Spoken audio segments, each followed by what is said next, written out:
The next speaker is Ms. Christiane Williams. A group of us are fortunate enough to hear her speaking at an event about 6 weeks ago, and a Top Cop event here in the Jackson area. And we were fortunate enough to convince her to come be a part of our program. Actually, we had scheduled out for a year ahead of time, but she opted to come this year, and we're glad to have her. Ms. Christine is one of our speakers tonight. She's been in law enforcement and corrections for 28 years. She works in the correction law enforcement industry for another week or so, and then she's retiring. So we're fortunate to get her. She's a law enforcement officer with a background in criminal justice, including being an approved consultant with the Office of Justice Programs. In the last 18 years, she's been active in the mental health community, assisting persons with mental illness get the necessary help they need when they become part of the criminal justice system. Ms. Christiane is a creator of the Leading by Example, which is a 4-hour workshop that provides awareness to mental health, mental disorders, and community resources. Please welcome Ms. Christiane Williams.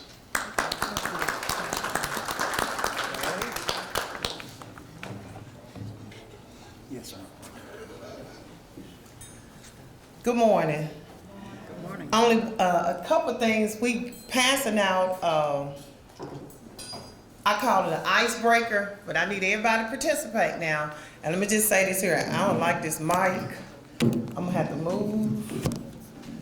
I don't believe in sitting in a class and nobody, I'm just doing all the talking. We participate. If you all wanna say it, I'm the live wire at 9 o'clock this morning. So you all gotta wake up and participate in this program with this exercise. When it comes to mental health, it is serious with me. I believe in making sure I be very transparent about what's going on, what I've gone through in order to get you to understand that we all can make it through. There's nothing wrong with having bad days. What you're getting now, this icebreaker, what I want everybody to do, anybody need a pen? I do. Give me my pens back. I've got pens at the You got some? Okay. I'm about to say, y'all, I'm the real presenter. I got a bag full.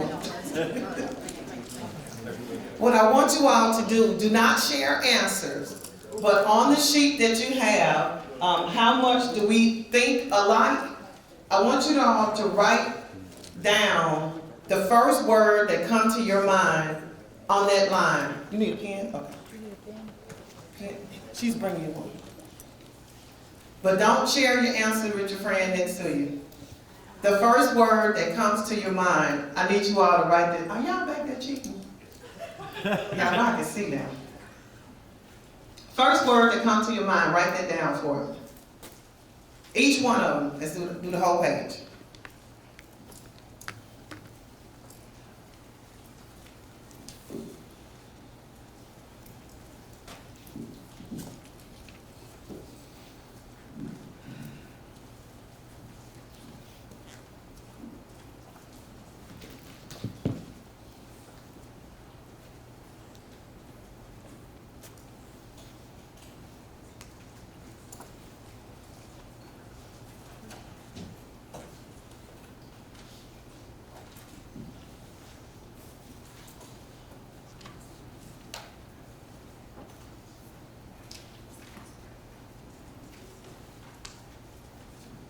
All right, y'all about done?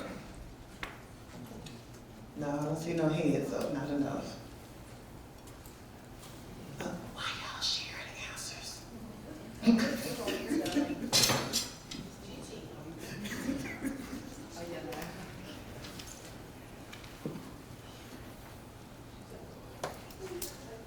Y'all ready?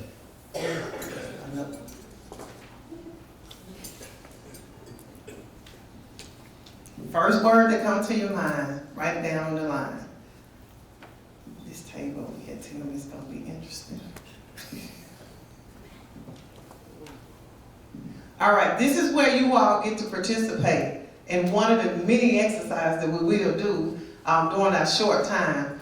What I need is about 3 volunteers, maybe 4, I'm gonna say 3. What I want you to do, I want you to stand up, or you can sit there, but make sure we can hear you. The first word that comes, read every word that you have on your paper. Go down the line. If anybody else in the room have what this person have, just raise your hand. Can I get my first volunteer? Okay. Base, when I hear base, baseball. Helper. Pause, wait, they don't raise their hand. Okay. Go ahead, go to the next one. Helper, salt. Healthy, mentally. Yeah. School, success. What? Hand, shape. School, what? School success. Success. Hand, shape. Cow, milk. Dream, big. Computer, work or laptop. Limit, speed. Telephone, conversation. All right, next volunteer, this row. We're gonna go each row. You need the mic? I don't know. Okay, we can hear you. Base? I thought of Rob. Rob Base. We're out of the 80s here. Okay. Yeah. Pepper, jelly. Yeah. Healthy, food. Schoolhouse, because that's what we called it back in the day when we were growing up. Handmade. Cow pasture, because I live way out in the country. That's what we do. Dream sequence, computer desk, limit, no limit, and telephone books. I know, no. Look, that is the best thing to kill a spider with. Okay. Yes, ma'am. Basement.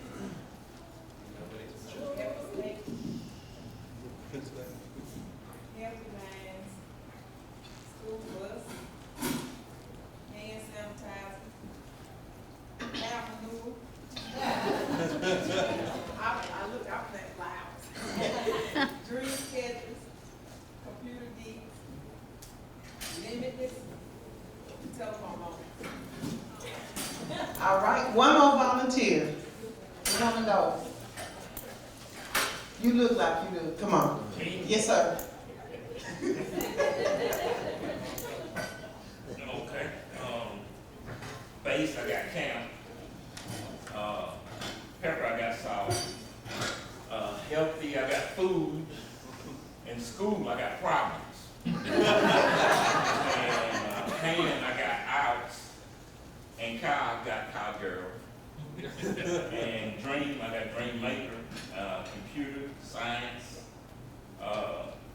limit, reverend, and then telephone conversation. Okay, thank you. I thank you all for participating. I like to do this exercise, and I've done it everywhere that I've done presentations. It's not just for the bondsmen, I've done it for the preachers, the teachers, the officers, the sheriffs, the chiefs, even the persons that's incarcerated. When I go into the prison and do the training that I was doing before I retired next week, I was doing that, I made sure, because no matter where we at, we never all think alike. And sometimes we seem to, why would Christiane do this, but you never know what I'm going through mentally, emotionally, my background, my economic situation, my religion, my belief, my upbringing.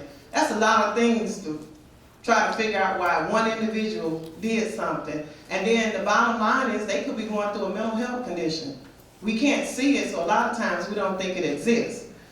Even with us, a lot of times people, because you're in this business, a lot of times people kind of think of you all just like I say with cops. They think that we are what I call a doorknob. Most doorknobs in the inside, it is hollow. They think that's what we are. We're just a shell. And there's nothing inside, and we just keep going and going and going.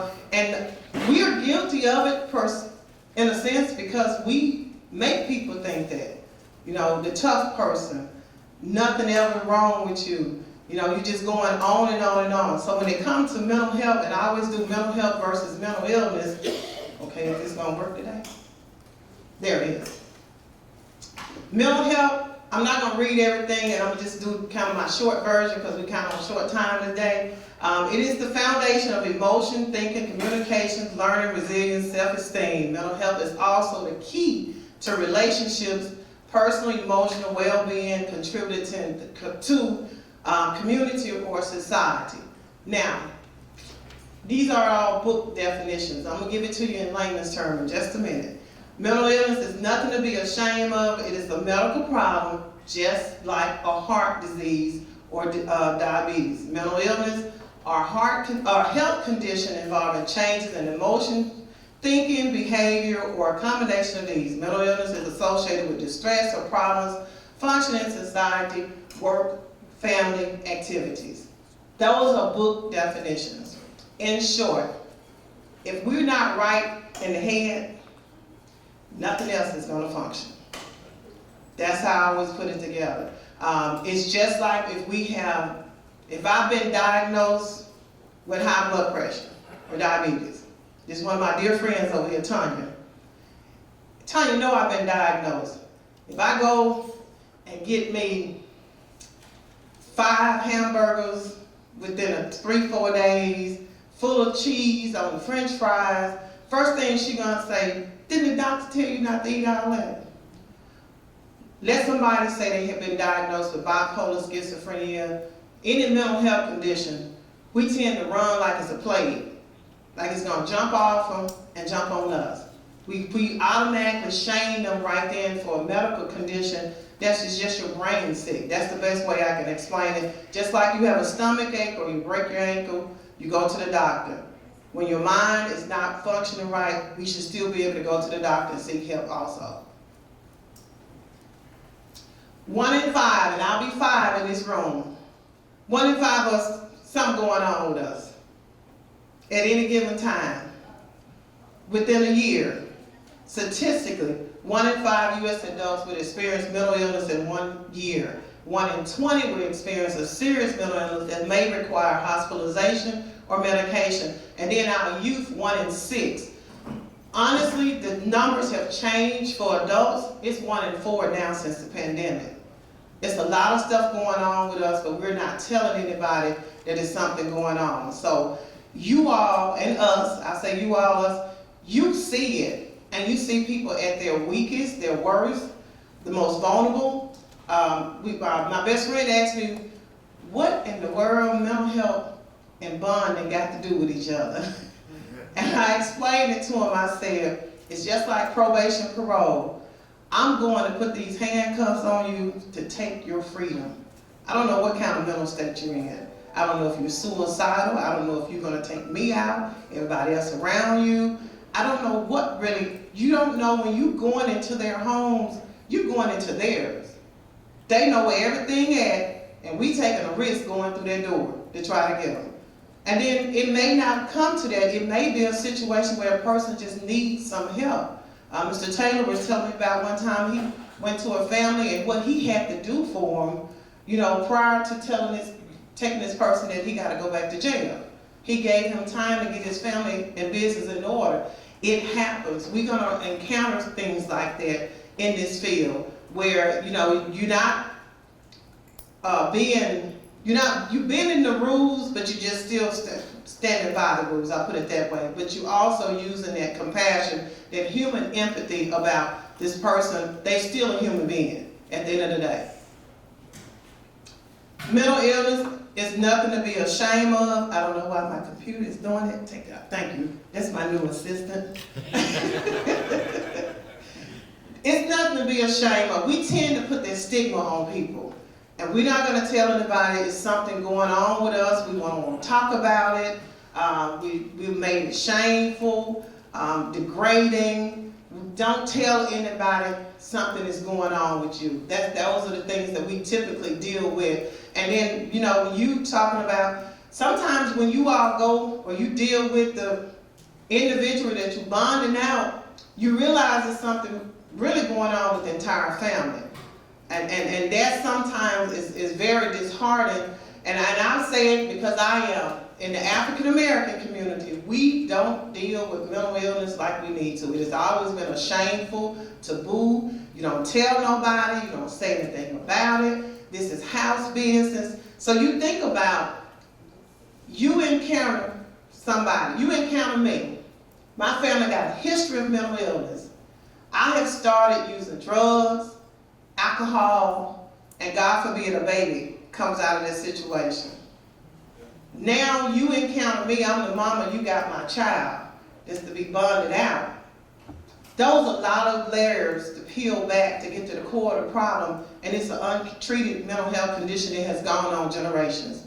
And you got all this other stuff stacked on top of it. And then if they are in the criminal justice system by the time you all get them. So that's one of the things we gotta do. These are just some early signs. I do have some resource papers I'm gonna give you all, but I didn't give it to you because I learned from my experience.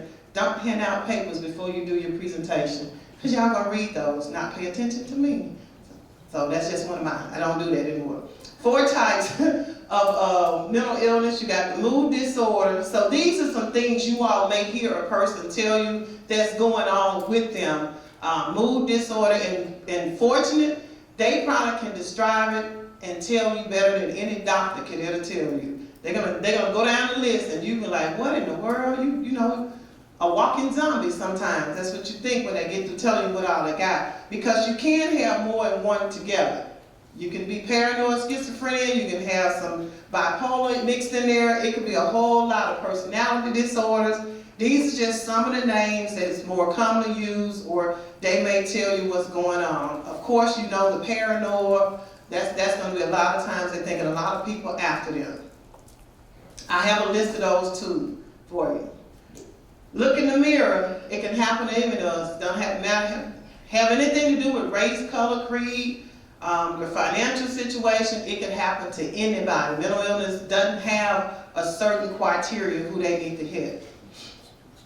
And we talked about the stigma. Some of this information, the resources of loveyourmind.com today, that's another organization that you can go on and find different types of information on. What's important to learn from this is that there is absolutely no shame in asking for help, and asking for help is not a sign of weakness whatsoever. It's okay not to be okay, is what I always tell. Just recently I had the opportunity to present mental health awareness at my church. We had carved out about 10 or 15 minutes. And so I got up, I said, I got 10 or 15 minutes to give this congregation something they can hold on to. Not knowing, I just did what I do. I have a 15-minute, I thank God for that, for giving me that to be able to create that block to get the information out. Well, the next Sunday I got to church, one of the guys we just kind of mess with each other. He came around, I said, don't start today. And he walked up to me and said, I'm not okay. I immediately stopped, because I knew it wasn't a joke at that point. And he said, I didn't realize until you described it and used yourself in the way that you did. I thought something was going on with me, but I really realized that I wasn't okay, and I went and got some help. And I said, okay. And I said, well, what do you need me to do? So that went on. Vacation Bible School was last week. He was one of the teachers. He told the entire congregation it was him. And I wasn't going to never say anything. I was sitting there. He came and stood right behind me. He said, as quiet as she's kept it. I told Ms. Williams the other week that I wasn't okay. And I never heard it again. I'm saying that to say this, and I know you all deal with your clients, and if you need to refer them out to resources, but when it comes to you and your own family, if somebody comes to you and tell you what's going on with them, be a source and a helpful resource for them. Don't be the one where it's all over everywhere. Had I told I did tell my pastor, but I didn't even tell my pastor who it was. I just said, Pastor, we got to start doing more mental health awareness, because I had a male and then I say a grown man, that come to me and tell me about what was going on with him mentally, and we gotta start doing it. So the only way my pastor found out is when the man told him, because I wasn't gonna say anything about who it was. If they're not in imminent danger and people vulnerable enough to come to you and open up, guard it like it's you. That's the best way I always tell people, guard it like it's yourself. These are some warning signs. I do have these for you also, what signs to look for. These are some more disorders. I don't know if you all ever write up reports, but in the event you do, what the word I don't want you to use, always use cognitive developmental disorder. I always talk to everybody about this, especially who's in the court, probations, they have to write up anything. Cognitive developmental disorder is the word we use this now, but we used to use the word retarded or retard. Don't use those words. Don't use. Yes, sir. You got all our attention. You moving too fast with those slides. I can't read that fast. Okay. I was trying to make sure that we got everything. Yes, sir. We in a short time. I'm trying to make sure we got out of it. Oh, okay. He told me to take my time, so we got to slow down in y'all. Okay, 46% of Americans meet the criteria for a diagnosis with mental health condition at some time in their life. So, and it's on Mental Health America. So that's a lot of people, and I personally think since the pandemic, we've had time when we actually had to sit down. The pandemic put us on our do nothing for a little while and had us to examine, and we started seeing things that we didn't know existed. We started feeling things because we were sitting still. Things that we had been ignoring, we just were just, we running. I'll never forget when one of the days when they actually had that complete shutdown, it was like the whole neighborhood was just quiet. You didn't hear no cars moving, nothing. And I mean, a lot of people started to really realize some things was going on. One of the things that was so disheartening to me, we had more children to die by suicide during the pandemic than ever, because they was at home with the parents. The parents stressing, they stressing, we don't know. And then some of them was already in abusive situations, so it just escalated up to the point where the children feel like, this is the only thing I gotta do is leave. I have no other alternative. Tanya and I really know about the young lady at one of the local high schools. Her mom was a coach. She killed herself right in her driveway. So, because she didn't know what to do, how to express it. So that's why I say we got a lot going on. And sometimes we just gotta take the mirror and look at ourselves and just be honest and say, what do I see? What is going on with me? Do I need some help? How do I get some help? If somebody comes to me for help, what do I do? It's important that you educate yourselves, because in our society, the way it is set up throughout our criminal justice system, you all are a very important part of the criminal justice system. There's no other way to say that. So you need to make sure that you are equipped with the information to help somebody, whether you gotta take them back to jail or get them out. I still feel like that's a responsibility that you all have taken on, and you need to make sure that you are actually, you know what resources are available in your area, just a phone call away or whatever. I will be available. Y'all can call me and put my pitch in. I travel. I do presentation all over the United States, so I'm available for travel, even to New York. The Rock. If you go to YouTube, he has a documentary that's on there that tells about his struggle with depression. It is one of the most open and transparent one I've seen. He just breaks it down on what's going on with him. If you do The Rock and mental health, or go to YouTube and just find his name, he'll tell you about his battle with depression and what he went through. So, like I said, it doesn't matter who it is. There's a lot of celebrities, superstars, but They are who they are, but when we can reach and touch somebody close to us, that be able to help us and tell us about their struggles, I think that's the best item you can actually have, somebody you actually can see and talk to that have made it through a time. Schizophrenia. We all deal with that, not saying we are schizo, but a lot of people hearing the voices in their head. And one of the things we do during training with CIT training, Crisis Intervention training, they give you a scenario where they put music in your ears, then somebody start talking, then somebody start screaming. You're trying to fill out an application, you're trying to find a crossword puzzle. You got to do all this while you're still listening to all these things. So remember I told y'all music, somebody screaming, somebody telling you to do something, come here, go there. All of this is going on. You got about 7 voices at one time that's saying something to you, and then I'm still trying to fill out an application and a crossword puzzle. That was just an example we had. Fortunate for us, we can take those headphones off. The individual that's going through that can't turn it off. They're still hearing it over and over and over. So if somebody telling you they're hearing voices, get the knot out of your throat and ask them, what are they telling you to do? Because you need to find out if the voice is telling you to take all y'all out. If they are, get the hell out.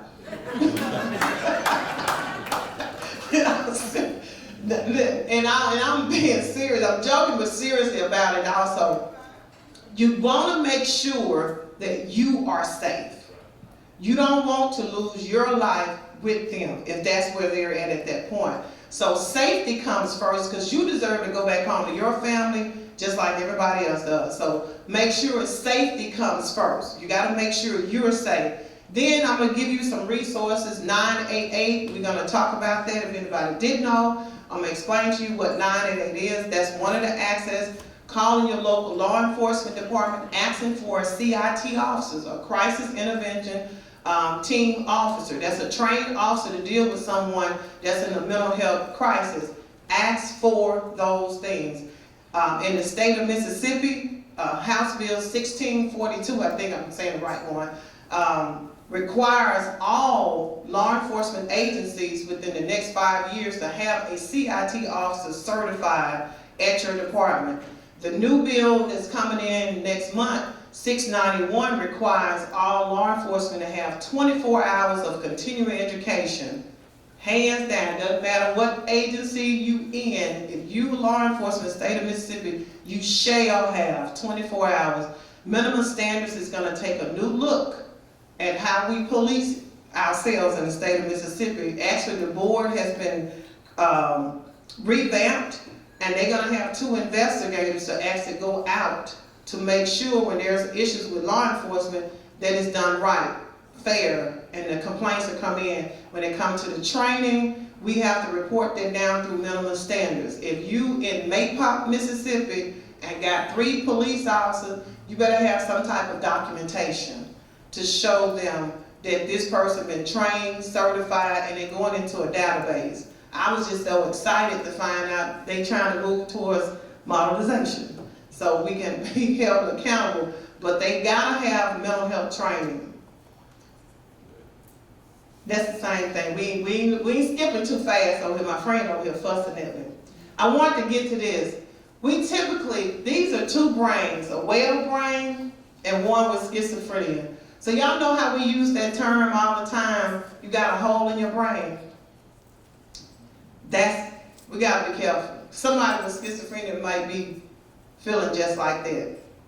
So that's 2 brains that you can see. You can see where one is well and the other one has a hole in it. So that term we always use, you act like you got a hole in your brain. I know we hadn't said anything like that, right? Hallucination. When you think about hallucination, what does that usually put you in the mind of somebody with what? That's doing what? If we say hallucination, if I was just right here, bugs biting me, objects all over me, I'm thinking people, stuff crawling over my body. What does that a person uses going through what? Not schizo. Withdrawals from what? From meth. Meth users and some of the symptoms from schizophrenia is on the same spectrum. So as a law enforcement, as a bail agent, you really don't know the difference if it's a meth or schizophrenia. Because the symptoms are exactly the same. One of the things I explained when I started doing training with persons with mental health license is we don't know the difference as officers. If I walk up to you, I don't know the difference if you with schizophrenia or this meth. I just got to go by my training.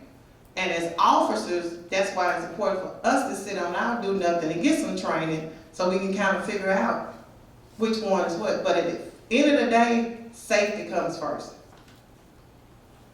Hearing voices, we typically hear voices.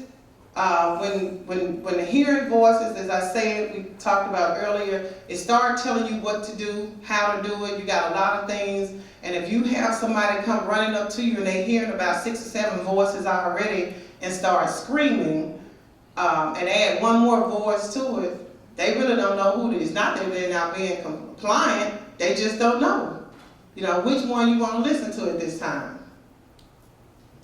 Statistically, on the bottom of this, I kept this, only 41% of people with a mental health illness use mental health services in a given year. So you got 59% that's probably we're dealing with. So that's a lot of people, and some of them may or may not be in the criminal justice system. This is what I call the quarterback. I don't know if we can, here it is. Let me see if we can get to it. I might have to use this.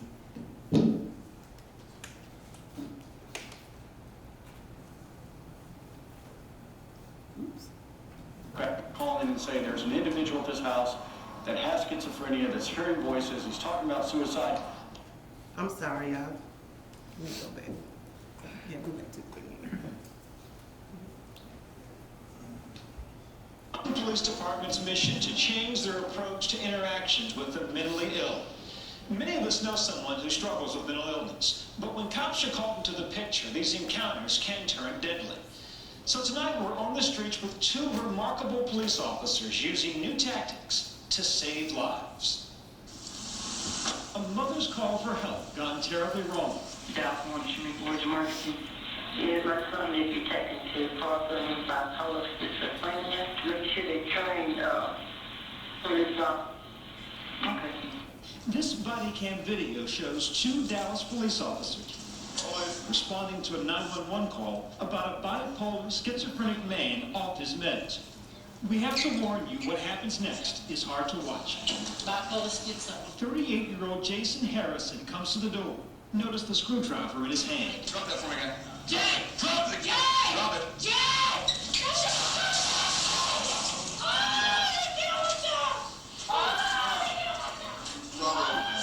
it! Shots fired. Cover code 3. 8 seconds after he came to the door, Harrison lay dying in his mother's driveway. Shot 5 times, twice in the back. And call for them to take him to the morgue. I call medical help. The officers insist they had no other choice. They fired in self-defense. They could have tasered him or something. They didn't have to come out straight with the deadly force. A grand jury declined to indict. The Harrison family is now suing the officers and the city of Dallas, who have sought to dismiss the lawsuit, arguing use of force was reasonable under the circumstances. The training that these guys are lacking is what needs to be changed. Jason Harrison's name has now become one among many others. Names like Laval Hall, Dontre Hamilton, and James Boyd, Americans described by their families as mentally ill, who've ended up on the wrong side of an officer's gun, in what many, even inside law enforcement, are calling a crisis in American policing. And what I can't stress enough, and I truly feel in my heart, is that this is the future of policing. Just hours from where Jason Harrison was killed, a specialized team is working to revolutionize policing from within. They're San Antonio's mental health unit. She's calling in stating that she has depression and that she's feeling suicidal. Meet Patrolman Joe Smart, Ernie Stevens. They're tasked with responding to calls involving emotionally disturbed persons anywhere in the city. Hi, my name's Ernie. You call the police? I promise you that I'm not like any police officer that you've probably ever met. Today, it's a young woman who called 911 contemplating suicide. Have you ever attempted suicide in the past? No.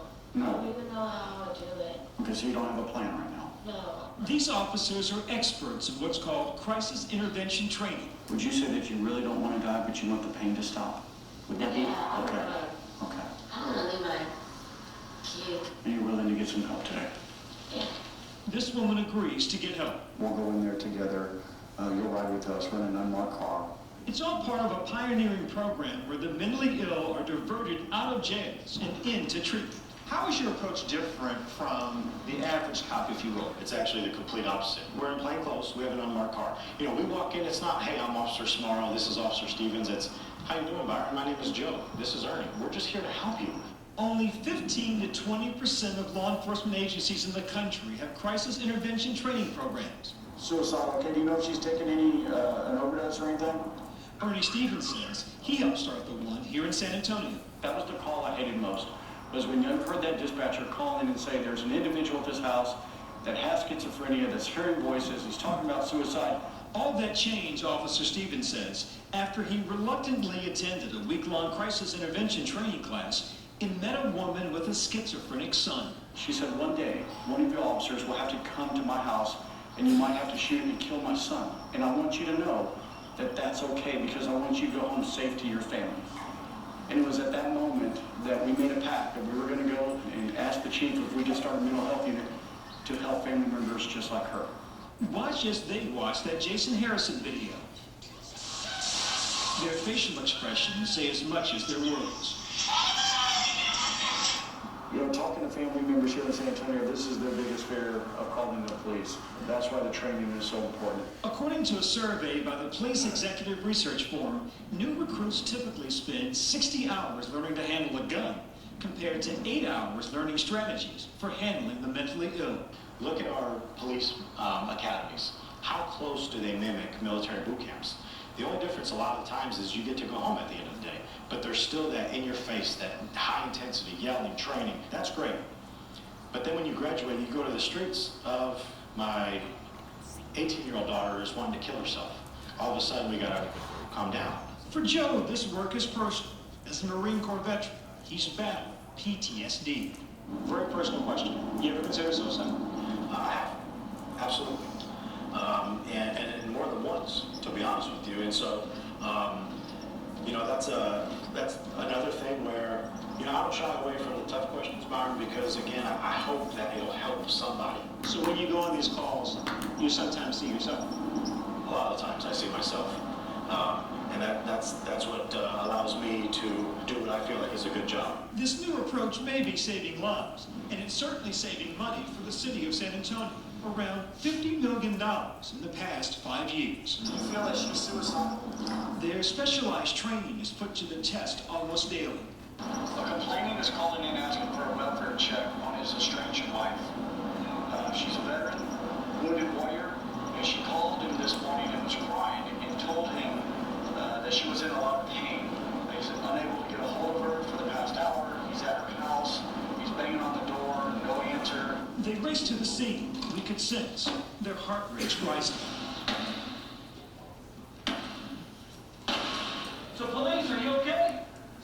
That's the victim's estranged husband who called 911. Is she breathing? All they can do now is pace and pray.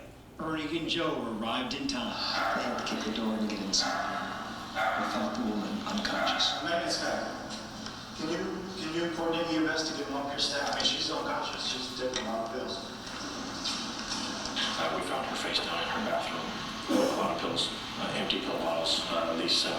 We tried to do what we could until EMS got here. We do have a faint pulse. My heart's broken for her. Sad for the family, sad for the husband. You know, you just wish you could do more.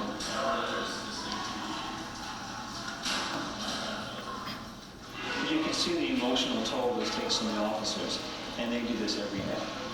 I was struck by how you guys kicked the door in, having no idea what you might find inside.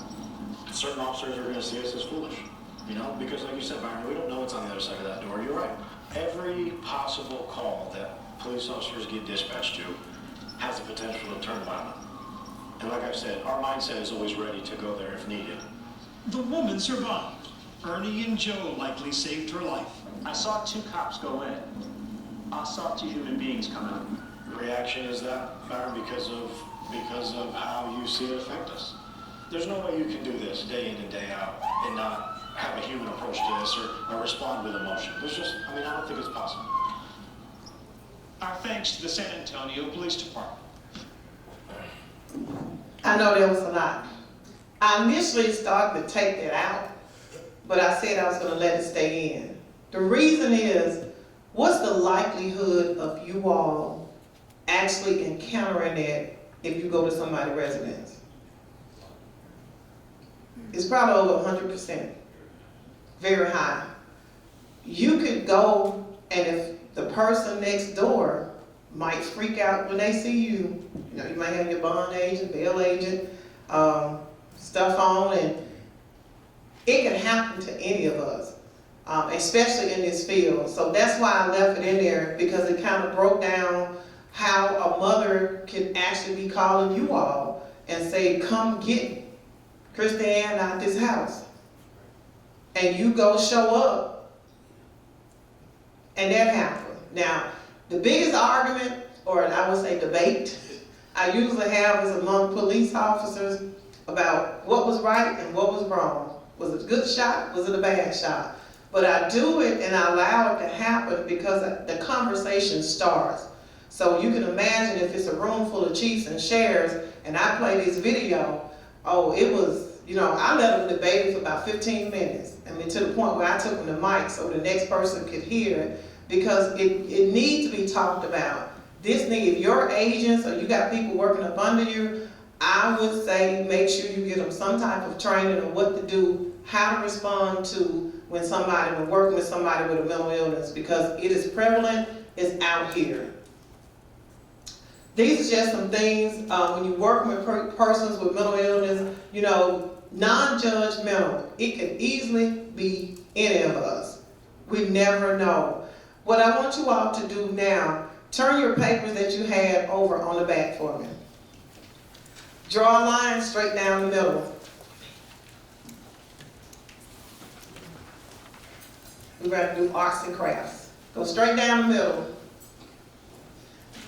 Once you draw the line down the middle, go across the top of it so you can put 2 subjects up there. Leave you enough room to put 2 subjects up there.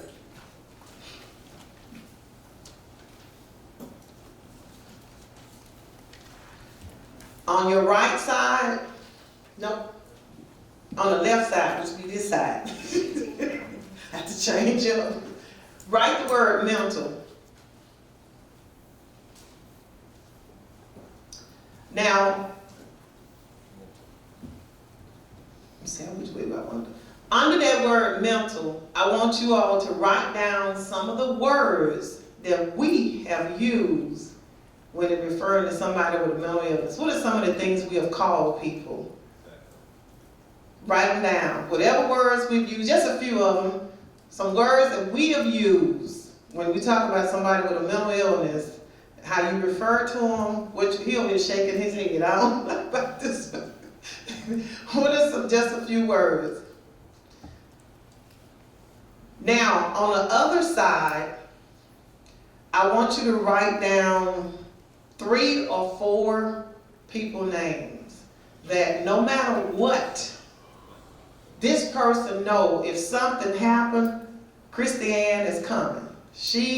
I don't care what has to happen, I'm gonna show up, whether they be family, friends, or whomever. Write down at least 2 to 3 names, 3, 4 names, somewhere between 2 to 4 names. Write those names down in the other column. Just at the top of it, you can write my circle, and then put those people's names up under there. She looked at me like, I don't know. Whoever they are, it could be family, husband, wife, I need you to put a name, write some names, who they are. Your children, and examples like that. Best friends, put me at least 2 to 4 names on there.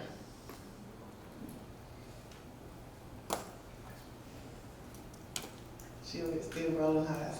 Okay, here's the fun part. What are some of the names that we have called people? Crazy. Mental disturbed, crazy. I heard psycho earlier. Who? Dumb. Stupid, lunatic. 1092. Now, give me one name on your paper and who they are. Who is Pat? Your mom. So if somebody, Miss Pat has, God forbid, been diagnosed with one of those mental disorders, and they called her all of those things, well, the tables wouldn't be the same in the room, would they? No, they would not. This table, give me somebody's name. Jean. Who is Jean? She's a girl that I got. And if somebody did Miss Jean like that,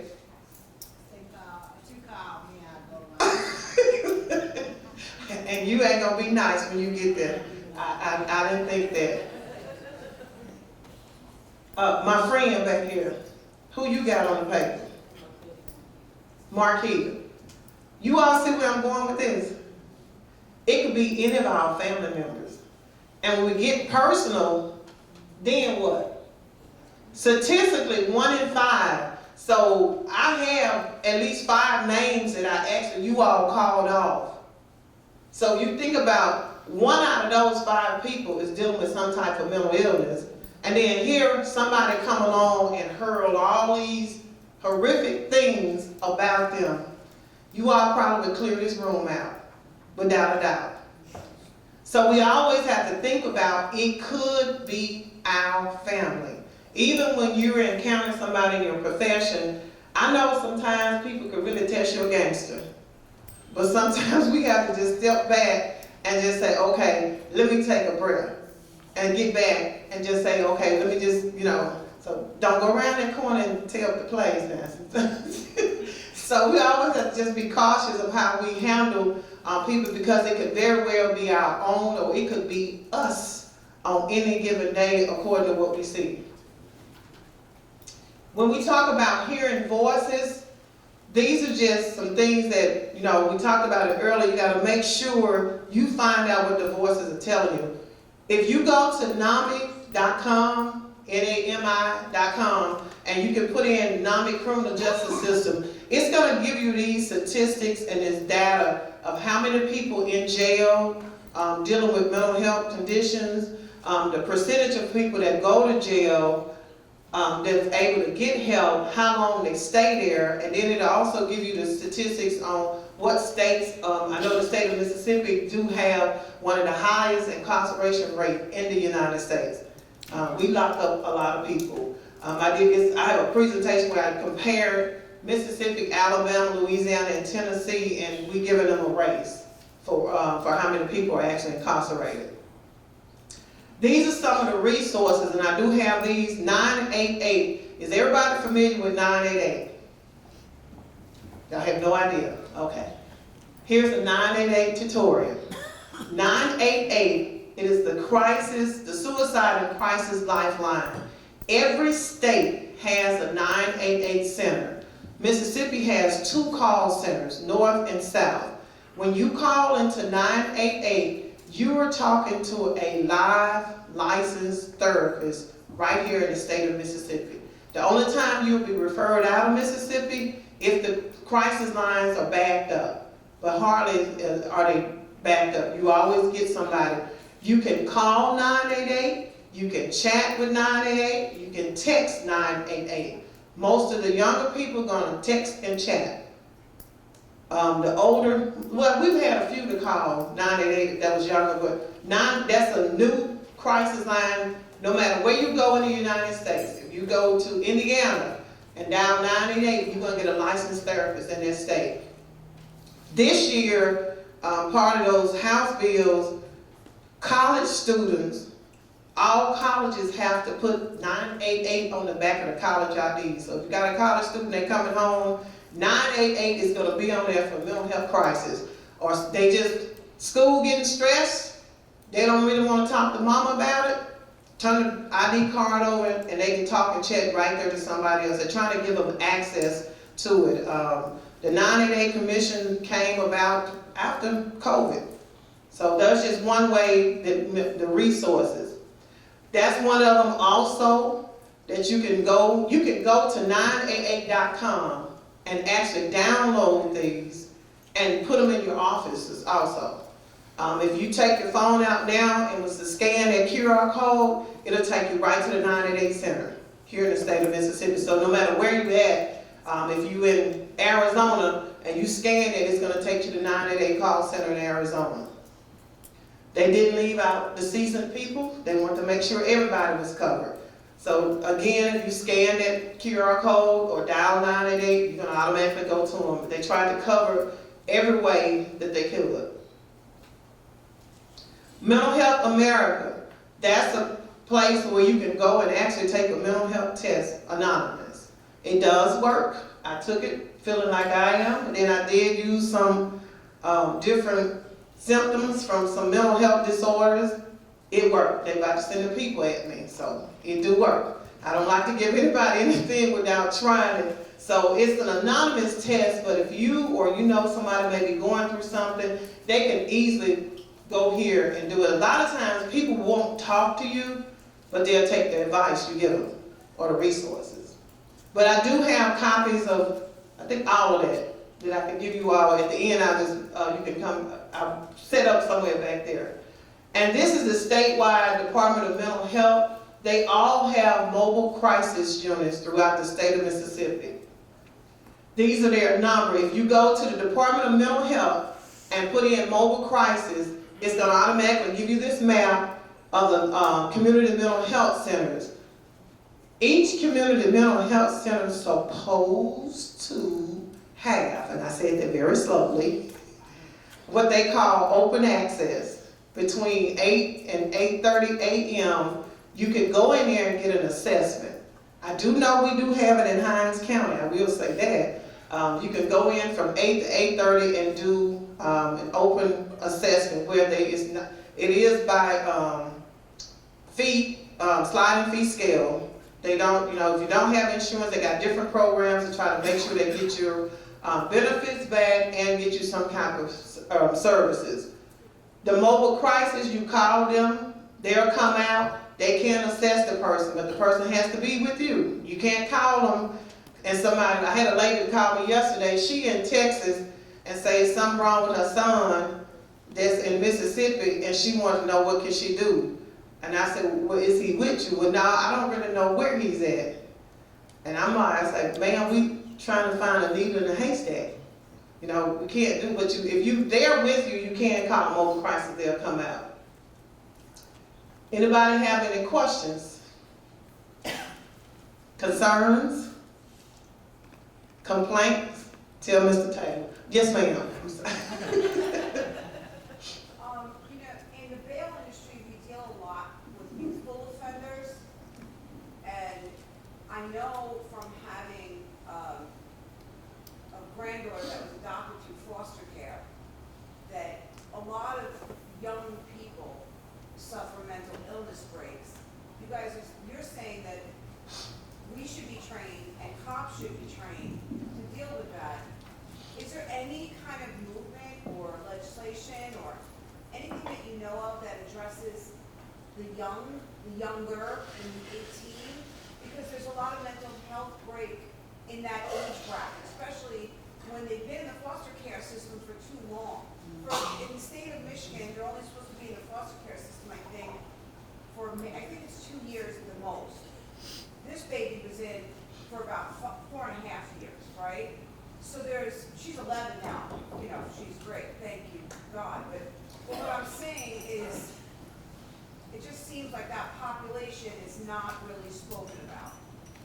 They have some training, mental health first aid for youth. It's like an 8-hour course, but to be honest, a lot of our schools are not open to allow mental health training to come in. And I can say that because I was personally told no. When there was a baby that died by suicide, actually walked out of the school, walked up the street and jumped off the bridge, right at the school. And I offered to go over to do a mental health awareness for the students. You know, grief after suicide is actually, I don't like to do that one, but I do have it. And it was just like, you know, you thought I had just insulted everything about them in a school. And in the same term, they turned around and did a virtual mental health, well, I don't know what you call it, because some of the parents called me, just was outraged. But that's the thing about it. I think as citizens and parents, we have to demand that they start opening up that conversation about suicide. You know, one of the teachers was like, well, now if y'all come in and talk about suicide, they're gonna kill themselves. No, that's not gonna make a person want to die by suicide, by us talking about it. That may make them open up and not do it. So, and that's the lack of knowledge, and I think it starts from that stigma of people just don't want us to talk about it because they think, you know, it's gonna make somebody want to go do it. So I think that's what we gotta start at, trying to eliminate that stigma and just letting people know it's okay to have this conversation. Yes, sir. Just wanted to speak on something that she said, kind of goes with what Brad was telling you about, for some of you that don't know, when you were talking about methamphetamines. It's rampant in Mississippi. And it doesn't matter what age group, it doesn't discriminate, you know, from race to age to what neighborhoods it's in. We know this, Brad and I know this, we see it a lot. And just briefly, guys, it reroutes your neurotransmitters, okay? After about 3 months of consistent uses on it, paranoid schizophrenia, suicidal thoughts. When you're coming off of it after a period of time, if someone's been using it 3, 4, 5, 6 months or a year, okay, it takes almost a year for your brain to rebound, okay? When that person, you come in and they said that, hey, I haven't used it in 2 weeks, well, they're in the worst part of it, okay? 2 to 6 to 8 weeks in that period of time, they're worse than when they're using it. So their ability to take their own life, your life, or someone else at that point, and they don't know. Guys, I'm speaking from personal experience, okay? 7 years, I was a business owner, owned 5 companies in Jackson. You know, I wasn't on the lower end, it got me, and these guys have helped me with it tremendously. So, man, when you're dealing with that, being educated about these things and what she's saying, because most of these guys we see aren't normally an insane person. They're not somebody who wants to hurt anybody. They're not somebody that's a criminal. It's their mind is not of their own anymore. So educate yourself on these things, knowing about them, get involved with Brad and them, you know, because until we see these guys about, what do you say, 4 to 6 months? It takes about 4 to 6 months just to see who they are. And it takes a year to get back to, you know, anymore. And it's really, really important. And I don't think, in my personal life, and the only reason this is so close to my heart, had somebody been a little bit more knowledgeable, they didn't know how to handle it. They're like, man, we know this isn't him. What in the world is happening to this guy? He's gone nuts. And they're ranking, scared. Listen, it's my fault. I made a dumb decision, okay? Okay, I screwed up. I'm okay with that. But you guys, and I see y'all go in and you try to help these guys, they call you, you know their families, you've been around these folks for years. Hey, such and such is back in trouble, you know, but educate yourself on this and please get with Brad and them. If somebody is anywhere around that drug, it takes a long time, okay? And please reference them to the right people to get help. Thank you so much. Thank you for sharing. Y'all know I'm a crybaby. It ain't nothing like a personal. Yes, sir. In Mississippi, how many departments are police departments would you say involved with crisis intervention? What was the question? that you know of. How many police departments are involved with the crisis intervention? Sheriffs that we've seen. Not enough.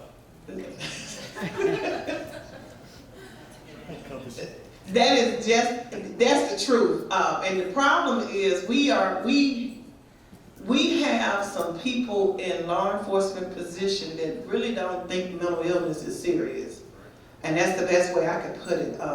I'm just grateful to be in a position where I actually testified before the judicial committee that actually legislate that law that requires now that we have to have mental health training. It's not a question. If you want to stay certified, you gotta have it. That 8-hour course, and then you gotta take the CIT. So it's gonna be eventually where they are actually trying to do the new officers that's in the academy. They're trying to work out the finance part of it, where they take it while they're in the academy. That's fine. I'm talking about us, the old school. You know, when I first started doing this, they told me about 20 years ago, what are you doing this touchy-feely stuff for? Well, touchy-feely has landed me from New York, Boston, Chicago. I've been in Indianapolis to my own company. So, you know, don't lie. I mean, that was one of the things I just didn't worry about because I saw the need for it. He couldn't have answered no better way. We need it all. And if any way that you all could be a voice, you know, to make sure that your law enforcement partners do get the mental health training they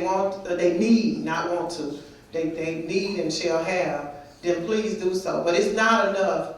Like I said, the new House Bill 1622 going to require them in order to maintain, and then they got to have a 24-hour continuing ed every year. Yes, sir. It's only by the grace of God that none of us has been in that situation to injure a mentally ill person or somebody out of drugs. We need that training. We need that training. Yes. It needs to be mandated for us. Which one? The mental health first aid? All of the above.